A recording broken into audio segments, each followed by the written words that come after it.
Hello there. A very good evening to you. Thank you for tuning in to News Tonight here on GHOne TV. I am Natalie. Let's take a look at our top stories. Coming up tonight, Ministry of Education and Ghana Education Service temporarily shut down Nkwanta Senior High School in the OT region following death of 2 female students. Also, coming up this evening, 2 separate fires razed down homes in Ajumako, Bisease and Ajumako, Kumasi after downpour.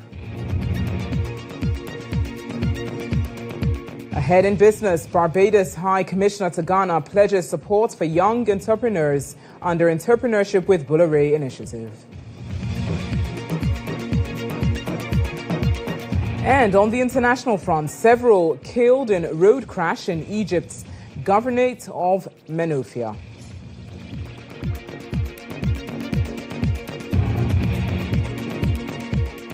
We bring you the details of these stories and much more news here on News Tonight, streaming live all across the world on Facebook and X at GHOne TV. Let's get started with our top story this evening.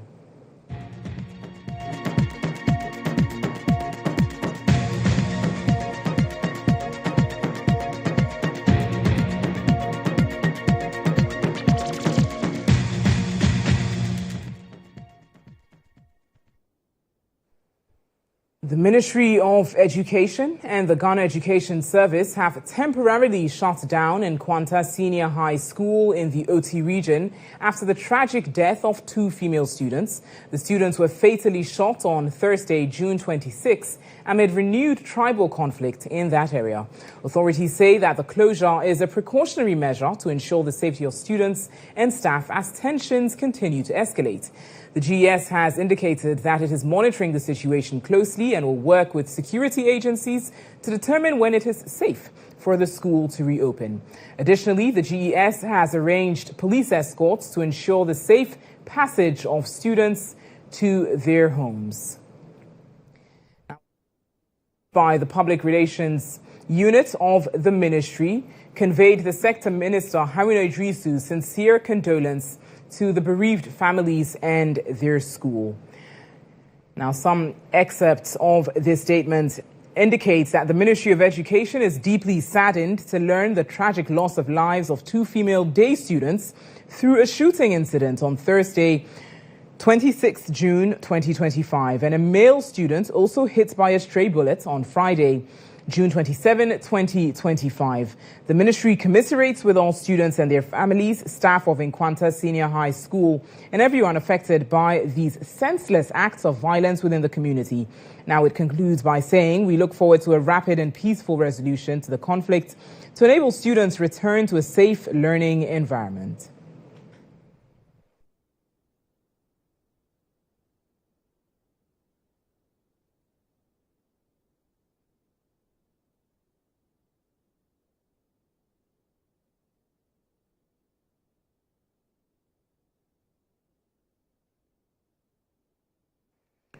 We'll bring you more on that unfortunate development subsequently. In some other news this evening, scores of residents in the Ajumako Enyan Esiam district of the central region are counting their losses after 2 separate fires gutted homes in Ajumako Bisease and Ajumako Kumasi on the evening of Friday, June 27, 2025, amid a torrential downpour. Eyewitnesses told GHOne News that flames were first spotted in a single room at Bisease but quickly spread to 2 adjoining rooms, reducing all contents, including an undisclosed amount of cash, to ashes. Minutes later, another blaze erupted in the Ajumako Kumasi when part of a blockhouse collapsed under the rain.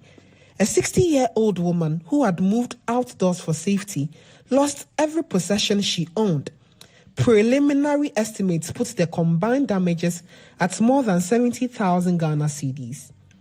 Assembly member for Bisease Bantama, Honorable Alfred Inkum, described the twin incidents as devastating and appealed for a permanent fire tender to be stationed in the area. Ndama say no fat oh how I me brave see major dem akwanyedo ni adoto asa Ghana fo mpanyimfo obi biara do mra no makunye nuanom wa na nyama ahwere no na wahwere no ntumi na onye bi na sisi ya oye nyina asafim. District NADMO Director Richard Abinchi Donko assured victims of immediate relief and said a full report would be forwarded to regional and national officers for further support. He urged residents to practice strict fire safety measures, especially during the raining seasons. Ampa asmesin oyaroho. Inti masha ebusuafo no kwan. Quickly no before the aqua region, na region the aqua national and why be allowed there nadmo. No ya ban ye can boom near the bone, ye two near that bone, another NGOs, another MP, on a MP. In your best 7 letters, na Pimpiniano, where the bone, it was that bone.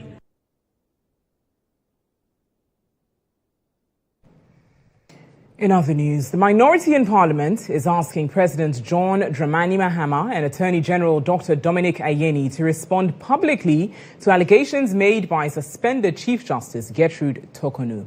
Earlier this week, the suspended Chief Justice raised concerns about what she believes are procedural breaches and human rights violations in the ongoing committee hearings on petitions seeking her removal.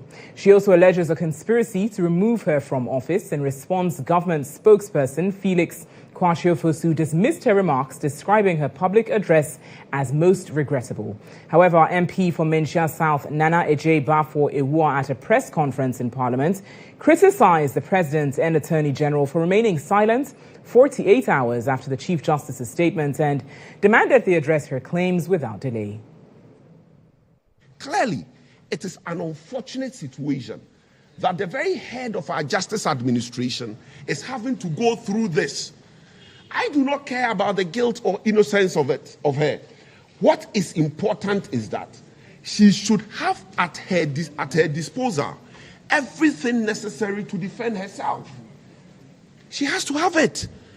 And in the absence of it, I think that the whole process has been undermined. In the absence of it, the process lacks integrity. That for me is key.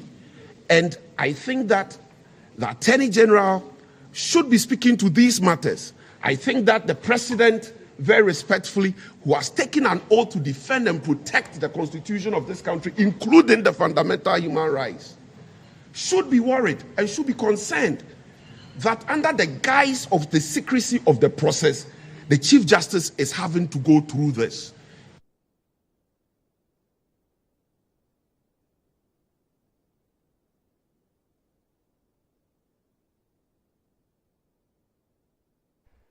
So that's the latest on that issue. Now let's stay on that development a while longer and engage with political analyst Jonathan Asante, who joins us now via Zoom. Good evening to you, sir, and thank you very much for joining us here on News Tonight. Now, what's your general observation and assessment of these claims being put forward by the suspended Chief Justice? In essence, saying that this act is somewhat politically motivated. What do you make of her comments?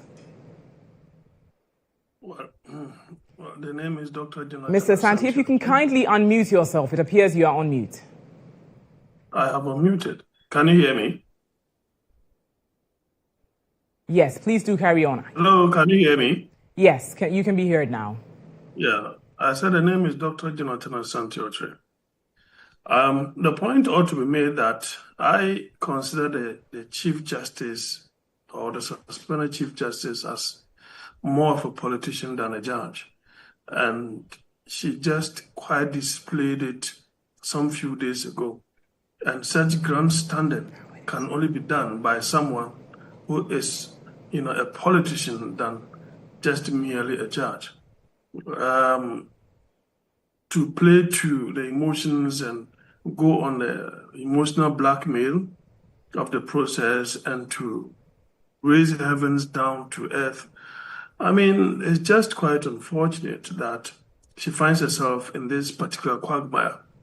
But of course, the Swami MP, for me, is someone that I have noticed in the public domain as someone who goes mostly on, empty rhetorics.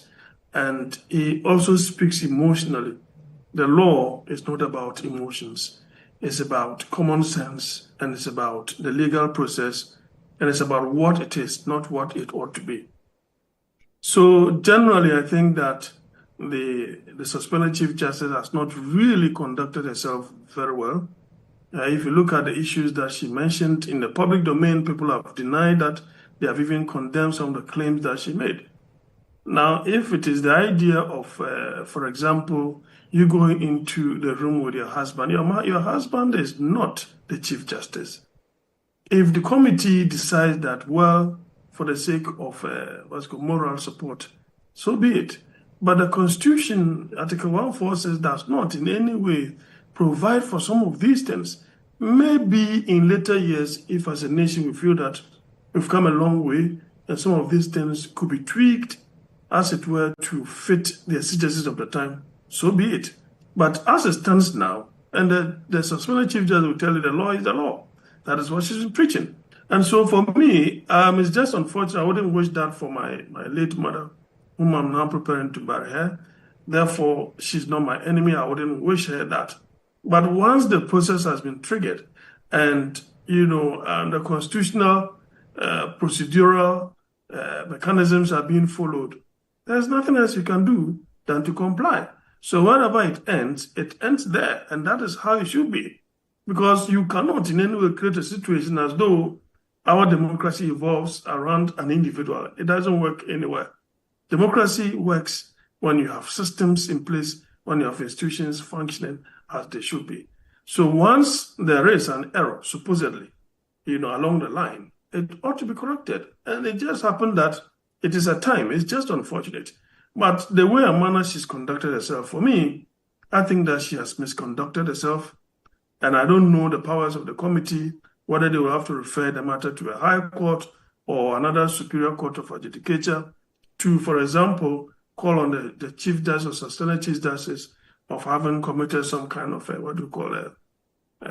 contempt. Because what she did, putting in the public domain, putting on the carpet the security of the committee members, showing where the proceedings are taking place, all these things are all security risks that ought not to be in the public domain. She has simply not conducted herself well.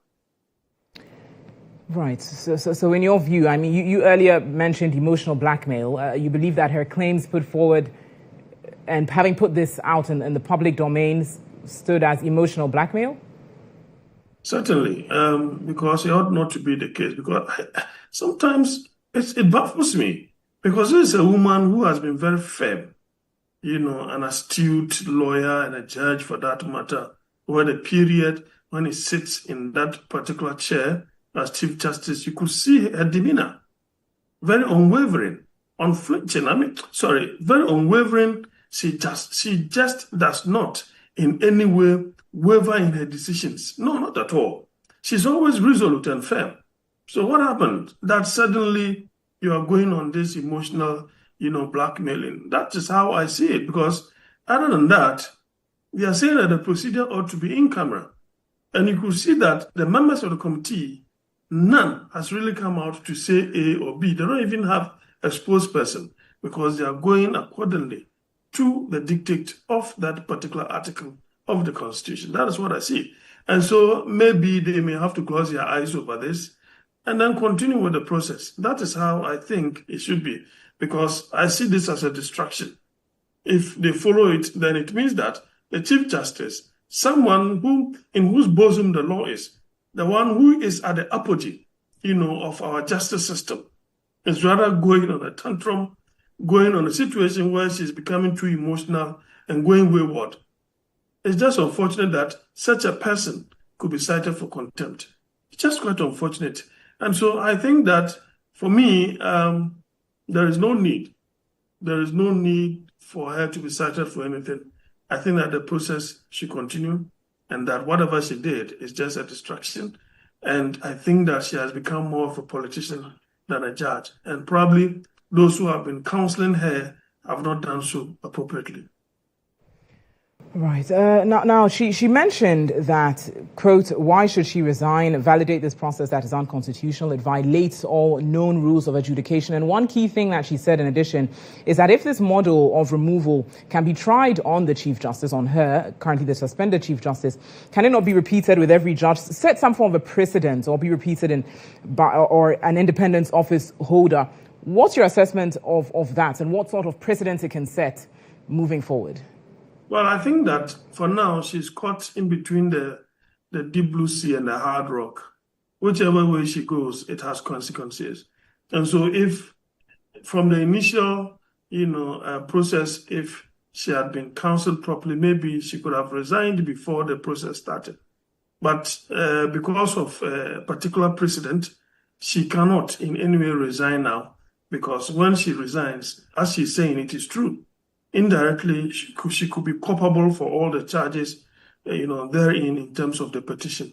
So she will have to fight till the end. And the end too may not, be the kind of thing that she may want. But if it happens that the end, would have been a good one, why not? She will definitely be reinstated as a Chief Justice. But whichever way you look at it, an individual fighting the whole institution called government, that's a tough one, and it's a tough call. And I believe that, unfortunately, she allowed herself, for the minority, especially the MPP, to muddy the waters for her, thinking that they were going to use political brouhaha to solve the problem. That has not really helped. And you could see that the president that the minority is courting to intervene or interfere, to intervene. If he did so, then the same minority will say he's interfering. Remember what happened with the radio stations and the TV stations that were closed down. Now, the president pleads for 30 days for them. The minority at first criticized and condemned the president or the government for not being charitable and, not being government friendly, for closing down, whatever. Meanwhile, he did worse things. Now the president says that, okay, I think that we should give them 30 days to right the wrong and ensure that things are regularized. Then you say that, it is just political grandstanding. So as a minority, they are really not consistent, and they don't seem to know their left from their right. It is just quite unfortunate. So you are calling on the president to interfere in this process. In the end, you say that, after all, it was just a political vendetta and nothing else. It was nothing constitutional, and so on and so forth. So for me, the president ought not to hearken to this particular call. It will not in any way inure to the benefit of his government, to the the Council of State, and to everybody in entirety. And so I think that the constitutional process must continue, till they are done. And that is how I see it. Well, Jonathan Otri, thank you very much for your time this evening. Jonathan Asante, political analyst, joining us on that issue. Thank you for sharing your thoughts and reactions to these claims by the suspended Chief Justice. You're still watching News Tonight here on GHOne TV. Let's return to our earlier story, as the Ministry of Education and the Ghana Education Service have temporarily shut down Nkwanta Senior High School in the OT region after the tragic death of 2 female students. The students were fatally shot on Thursday, June 26, amid renewed tribal conflict in the area. Authorities say the closure is a precautionary measure to ensure the safety of students and staff as tensions continue to escalate. The GS has indicated that it is monitoring the situation closely and will work with security agencies to determine when it is safe for the school to reopen. Additionally, the GES has arranged police escorts to ensure the safe passage of students to their homes.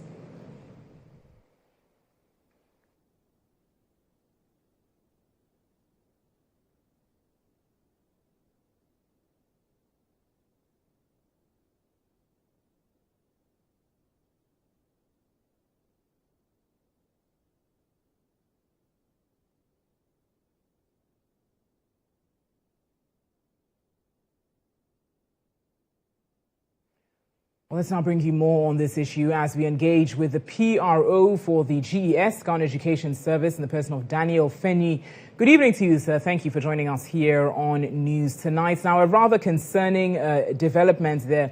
First of all, can you give us some insights into what you mentioned that you've worked with security agencies to ensure that security is beefed up in the area. What's the current security situation like as the school has been closed down? Indeed, we are faced with a very unfortunate situation, and reports trickling in are that yes, the school has been closed down. The students were escorted by the security agencies to safely leave the premises of the school, where yesterday, Friday, we recorded a very, very unfortunate incident of a student suffering from a stray bullet that got him dead. I should say that currently the information we have is that 3 students have suffered shooting, but 1 has passed. The 2 are still alive and surviving, and we are hopeful. In fact, responding to treatment as well, and then we are hopeful that they will regain their strength and all that.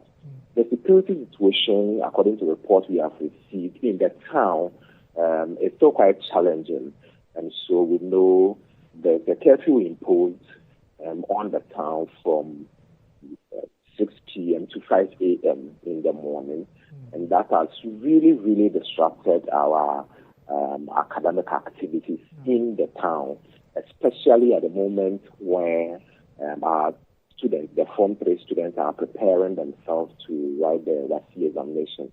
In fact, the report we heard is that on Friday, when the shooting incident happened on the campus of Nkwanta Senior High School, the students were writing their mock exams. So you could see they are preparing themselves adequately for the WASI exam. But of course, once the school is located in a community or within a community, you would expect that activities in the community will have adverse effects or impact on the school campus. We are learning also that the security agencies are camping on the campus of the school, and so we are hopeful that with the right interventions and timely interventions from the security, and we know they are doing a human job in Nkwanta, we know the tension will be brought down and our students would return to their normal academic activities. Right. Yes. So you say that the Form 3 students were writing their mock exams, and when this occurred, obviously preparing for their WASI exams. Now, the measure having been taken is for the school to be shut down temporarily. How sustainable is this measure, and how long are you looking to shut down the school for? What will inform its reopening? Of course, because of the circumstances surrounding the close down, the resumption of coming back to school is quite dependent on when the tensions would come down. You know, we are dealing with human lives, and so when there are gunshots around, the human lives are threatened, and all that, you wouldn't expect students to go about their normal, and not only students, even the teachers as well. And so I can confirm to you that meetings are currently underway and ongoing to ensure that we would map out a very sustainable and strategic plans that will ensure our students will not miss out the WASI examination, and our students will not also miss the preparations, the last minute preparations, so to speak, they are making towards the examination. So the story is still a very developing story. In fact, we are learning that the conflict started last Wednesday, just this past Wednesday, and it peaked around Thursday and Friday. So it is a very, very developing story, and we are following it very keenly, and we are planning around it. And so expect that in the next couple of days or weeks, we will come out with what plans we are putting in place to ensure that in Nkwanta Senior High School, and not only in Nkwanta Senior High School, we have Chabobo Girls Senior High School also in the community, and I think we have Nkwanta Senior High and Technical School also in the community. So we are dealing with about 3 senior high schools and several basic schools, public and private. And so plans are really, really underway to ensure that our learners are safe, our teachers are very safe, non-teaching staff, everybody is safe. Yes. Well, Daniel Fenny, thank you very much for speaking with us this evening. PRO of the GES joining us there. Certainly we'll stay on it and bring you more subsequently. Let's turn to some other news this evening as the Minister of Education, Haruna Idrisu, is calling on world leaders to uphold and safeguard global peace. According to him, though the world appears to be on the verge of widespread conflict, it is critical for leaders to act decisively in preserving peace and stability. He made the remarks at the Canadian High Commissioner's residence in Accra during the celebration of the 158th Canada Day.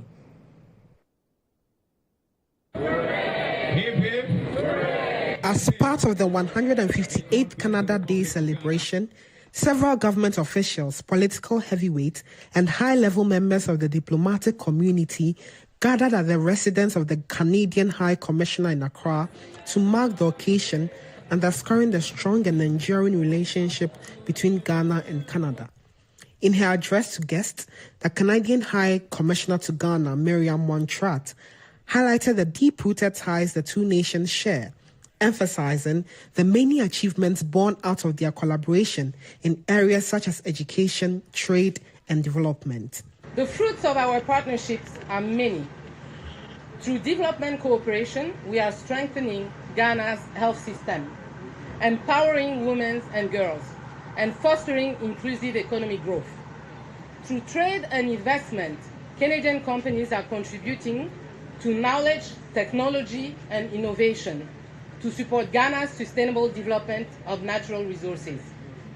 Through academic exchange, Ghanaian students in Canada are gaining new skills and perspectives, enriching both of our countries. Guest of honor, Haruna Idrisu, Minister of Education, expressed appreciation for Canada's long-standing support, particularly in the areas of educational development and poverty reduction. The contribution of Canada to education in Ghana and the amelioration of poverty, particularly in northern Ghana, is equally noted. Looking ahead, we must innovate and strengthen our partnership to meet the evolving needs of our society and secure a more inclusive, resilient, and sustainable future for generations to come.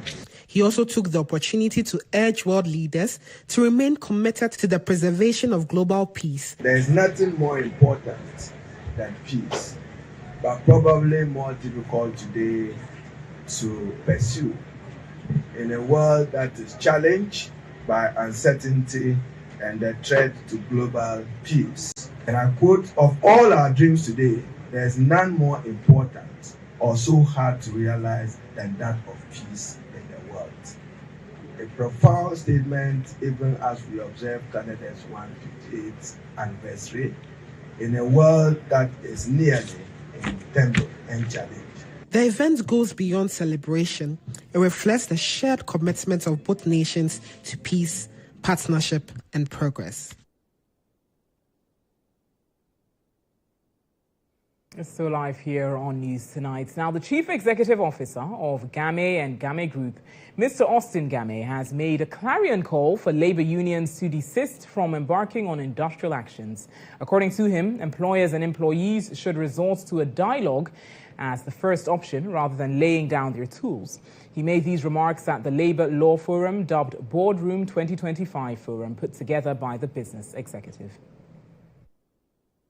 The Labour Law Firm brought together several guests who shared insightful ideas on how to uphold and build corporate governance and positive productivity in their various business institutions.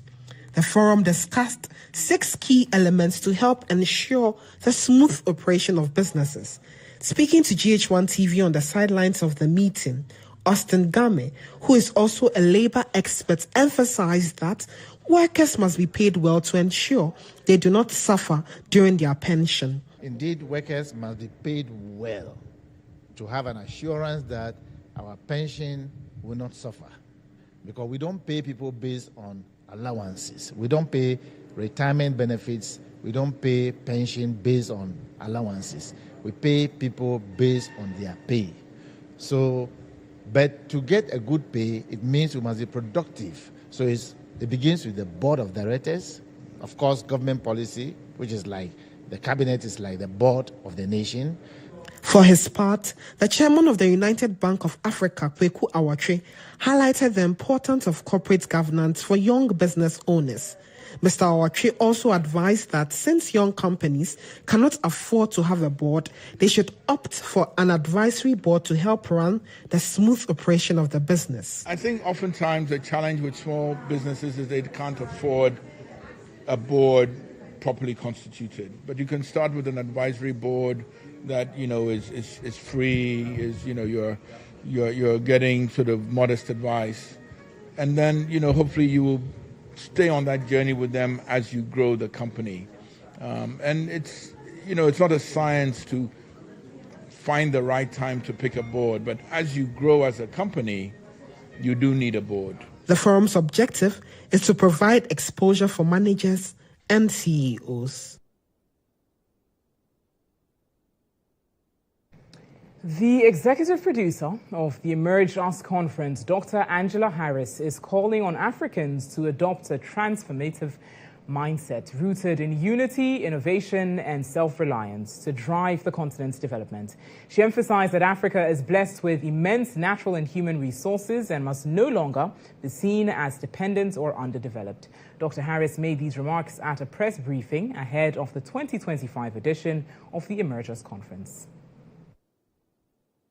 For generations, Africa has been cast as a continent dependent on aid and external intervention. Despite its rich resources and cultural wealth, this narrative continues to shape global perceptions and African aspirations alike. The Emerge Us conference seeks to change that. The movement, themed Making Africa Great Again, aims to rekindle pride in African identity and inspire a new era of purpose-driven development. Executive Director of the conference, Kenny Daniels, paid homage to Dr. Kwame Nkrumah's legacy, calling for the removal of barriers to African progress. And it is high time we break these invisible borders that has been putting us aside, that has been dividing us. When I look around, it's hard for me to tell this person is a Liberian, it's hard for me to tell you're Gambian, because we all look alike. But the problem is we've been divided. So the Emergers is here to emerge us. Let's have that African in us and have that unity and come and understand the value of who we are as African people. Dr. Angela Harris reiterated that for Africa to truly thrive, its people must believe in their own capabilities, build stronger internal collaborations, and craft solutions driven by local insights. Communicating to Africa that Africa is the first world. Take it back. I'm communicating to Africa that Africa is the most powerful in the world. Take it back.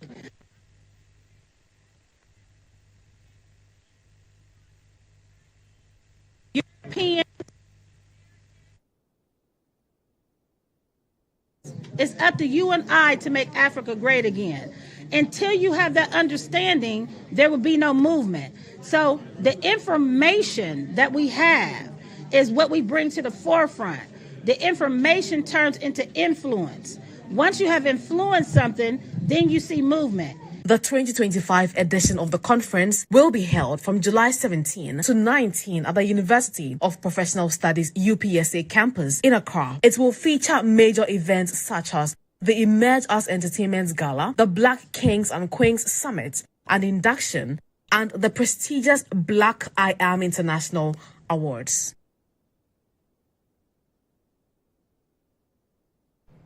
Away from that, on to some other stories here on News Tonight. Vice President of the Republic, Professor Nana Jane Opoku-Agyeman, has reaffirmed government's commitment to academic freedom and institutional autonomy, emphasizing a strict non-interference policy in the governance of universities.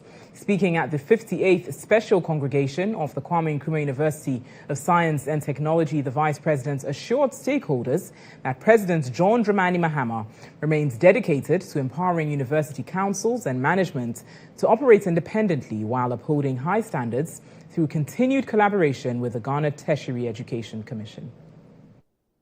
It is a day of dialogue and of looking forward. It is also a day of celebration. I would like to commend the KNUST for staying true to your founding mission. Your material and digital infrastructure continues to support effective teaching and learning. Your commitment to research for national development is also highly commendable. We take pride in the increasing number of MPhils and PhD graduates produced by this institution every year. These graduates contribute to national discourse through their research across critical sectors. I encourage faculty and students to continue conducting impactful research and actively share their findings with both government and industry to promote development.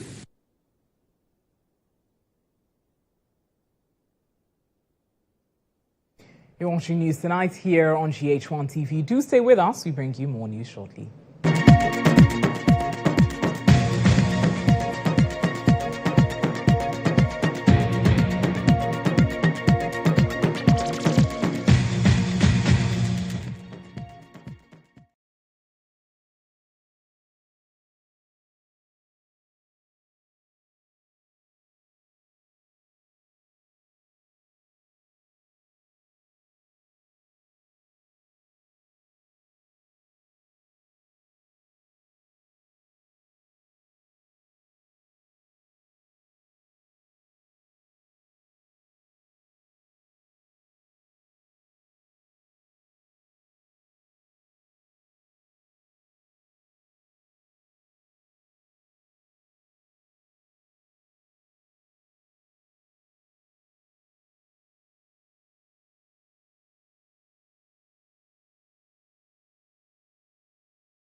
In business news this evening, the Barbados High Commissioner to Ghana, Her Excellency Juliet Bino Sutherland, has expressed her commitment to building bridges for the economic development of Africa and the Caribbean. According to her, she will leverage her entrepreneurial acumen to mentor young business owners and help them become global sensations in entrepreneurship.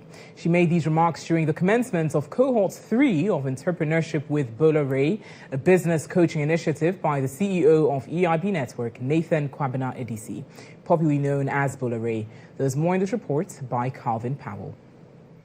A total of 15 budding entrepreneurs have been selected through a rigorous and meticulous screening process for Entrepreneurship with Bola Cohort 3. Over the next 5 months, the mentees will undergo mentorship training, funding, branding and marketing, and bookkeeping by seasoned business leaders. Delivering her address, the Barbados High Commissioner to Ghana, Her Excellency Juliet Bino Sutherland, intimated her readiness to ensure the purpose of the initiative is achieved. My own story is about a story of mentorship. I'm here because of mentorship. I'm here because of mentorship in being an entrepreneur and the entrepreneurial mindset and becoming a businesswoman. So as the High Commissioner for Barbados, coming into a space like Ghana that has been so warm and hospitable to us as a people and to our High Commission, it was an excellent opportunity to once again get back into the community and very strategically impact and rebuild those bridges that we need to between Africa and the Caribbean. The visionary behind the initiative and CEO of EIB Network, Nathan Kwabena Edisi Bola, charged the mentees to be psychologically prepared to learn in order to thrive. Mentorship is about sharing experiences, both triumphs and setbacks. And these 20 weeks, you'll hear stories that will amaze you, that will change your mindset, because they are essential in shaping robust entrepreneurs. Entrepreneurship with Bola is not just building everyday entrepreneurs. We are building change makers. We are changing the status quo, and we're shaping narratives. On the sidelines of the event, some mentees shared their expectations with GHOne Business. I'm here to take in all the practical skills, structure, and skill HBT to become a leading beverage brand. I'll make sure I attend all classes and do my assignment as I'm supposed to do, and go the extra mile in all tasks that we are assigned to do. I'm really looking forward to connecting with people, very important people. And aside that, the people that I'm here with, all 15 of us, definitely connection and getting to know people. Secondly, I want to become a better entrepreneur. To be the best, you learn from the best. And I think it's a great platform. People with years of wisdom and knowledge in the circles of business coming together and say, look, if you are lucky to join us, we will teach you the ropes. We will guide you where we fall. It's a great platform. The Cohort 3 team, securing the next generation through entrepreneurship, mentoring, and innovation, promises to be an exciting journey. The overall winner will travel to Barbados on a business trip fully sponsored by the High Commissioner and the BR Institute. In some other business news this evening, Minority Chief Whip Frank Anodompre is calling on the Governor of the Bank of Ghana to respond to questions regarding the alleged dismissal of some staff of the central bank. Although there are unconfirmed reports suggesting a reversal of the dismissals, the Member of Parliament for Nsawam Aduredri insists that the Governor must come clean and officially brief Parliament on the matter. A number of over 100 of their staff. This is a public matter of interest. At the committee of the whole, it will not be out of place for the BOG boss to be here and tell us what the situation is. This is about the people of this country, and it's a matter that should not be treated lightly. We've heard that the decision has been rescinded. We want to hear officially from the BOG boss at the committee of the whole. The governor of the Bank of Ghana cannot just sit at the comfort of his office and be dismissing Ghanaians just like that. He must come. So these are and the finance minister. He forgot to speak to him.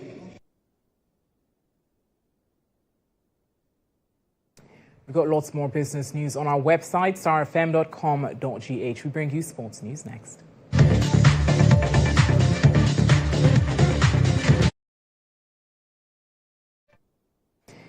In sports tonight, the Ghana Immigration Service women's volleyball team has qualified for the finals of the 2025 Greater Accra Volleyball Association Knockout Championship after beating the LWAC Wings 3-1 in a thrilling semi-final game.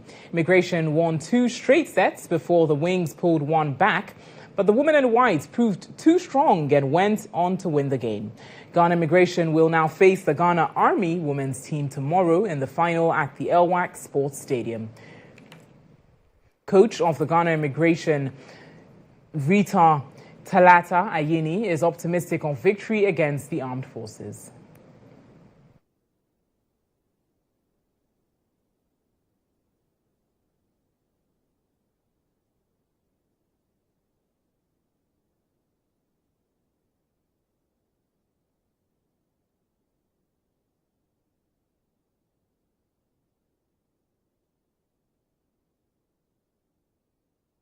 The Ghana Air Force exhibited strong dominance over the armed forces in a heated game that had to be stopped in the second set for officiating reasons. The Air Force, however, showed consistency despite losing the second set and went on to win the game 3-1. The Air Force will now face the LWAC Wings, who also beat IPC in another semi-final game.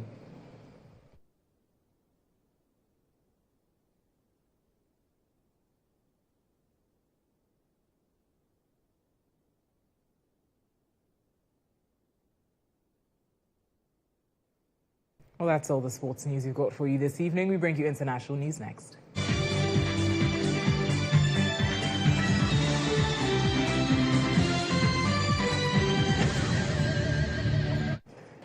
On the international front this evening, we put focus on Egypt as a road accident in Egypt's Nile Delta killed 19 people on Friday. A truck collided with a minibus carrying workers on a regional road in GHOne city in the Menofia Governorate as they were heading to work. That's according to a statement by the Labour Ministry. Only 3 people survived the accident that completely destroyed the vehicle. Now, those involved in the accident, including the 3 wounded people, were transferred and taken to a hospital. That's the GHOne General Hospital, according to local media reports.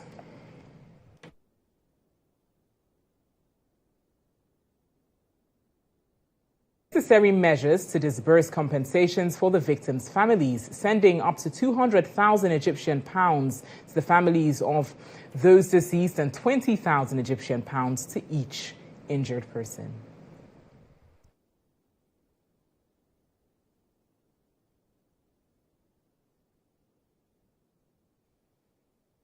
Well, on that note, that is how we wrap up news tonight this evening. Please do visit our website, starfm.com.ga.